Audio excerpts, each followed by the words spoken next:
It's Tuesday, the 24th of May, 2022. Welcome to the Fast Five by Fear and Greed, where we give you the top 5 business stories you need to know in just 5 minutes.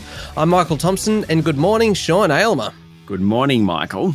All right, 5 stories in 5 minutes. Let's jump into it. Story number 1, new Prime Minister Anthony Albanese said he was honoured and humbled to be Australia's 31st leader in his initial press conference as Prime Minister yesterday, just moments after being sworn in. That's right. He said Australians had voted for change and he intends to provide that in an orderly way. Now, there's a strong chance that Labor will be able to govern in its own right.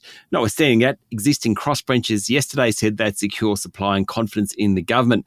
Apart from Mr Albanese, Deputy Prime Minister Richard Marles, Finance Minister Katie Gallagher, Treasurer Jim Chalmers and Foreign Affairs Minister Penny Wong were also sworn in.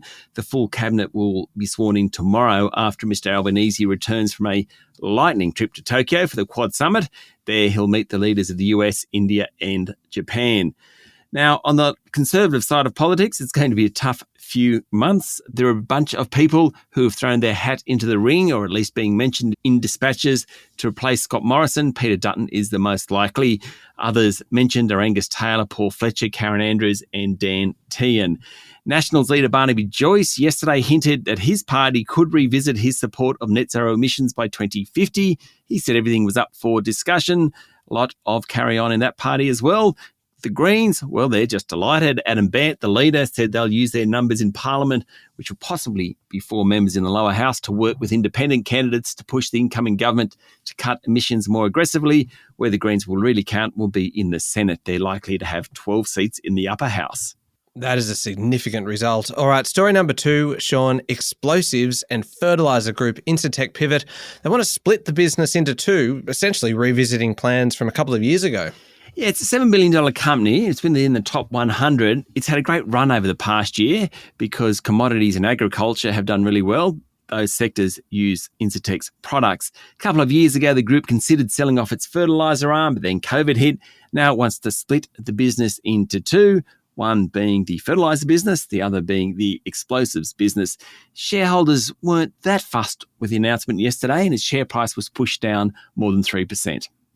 All right, story number 3, Sean, and I think I can speak for every single person in this country when I say that we all love a good real estate story. And for the past couple of years, house prices have been outpacing apartments, but that looks to be changing. It does. Apartment values rose faster than houses in more than 50% of suburbs nationwide during the past 3 months, according to CoreLogic. Affordability challenges and lower borrowing capacity hurt house sales, basically. Also, rising rents are tipped to push more investors into the apartment market. That'll keep pressure on prices there. Now, it is inner city units, but those in desirable suburbs are winning out. There's also some winners in the apartment market in outer rings of the cities and on coastal locations. Having said all that, the gap between house prices and apartment prices is still large. And in fact, if you take the full year this year, it's widened. At Sydney, it's 70%, Brisbane's 80%, Melbourne, it's 59%, Perth, it's at 41%. But the most recent sales suggest that gap is going to close. Okay, story number 4, Sean, and it's not every day that a business podcast gets to talk about military bases and drones and sea mines, but today is that day because Australia's richest person, Gina Rinehart, has called on the new federal government to build a military base in the Pilbara region, complete with all of those things that I mentioned, to help shore up the nation's defences.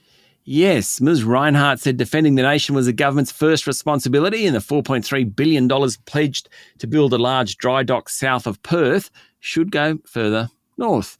She wants the facility to go to Cape Preston. Now, that's located about 1,500 kilometres north of Perth, near the city of Karratha, and about 300 kilometres southwest of Port Hedland, which, not surprisingly, is the port through which Ms Rinehart's companies Atlas Iron and Roy Hill ship their iron ore. God, Sean, can you imagine the amount of lobbying that would be taking place now of the new government? Every single person with a cause that they need to be promoting would be stalking Canberra right now. Sure would. Now, finally, story number 5, Sean, the UK is the new hotspot for European travellers, overtaking Spain. The benefit of dropping COVID restrictions, Michael.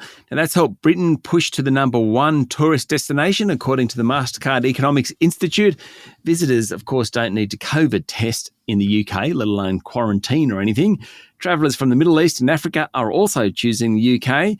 Overall, an estimated 1.5 billion more passengers globally will fly this year compared to 2021. Well, travel is certainly back. All right, that's it. The top 5 business stories in 5 minutes. Thank you, Sean. Thank you, Michael. It's Tuesday, the 24th of May, 2022. Remember to hit follow on the podcast, and if 5 minutes isn't enough, then you can find our longer daily show with plenty more stories and plenty more detail.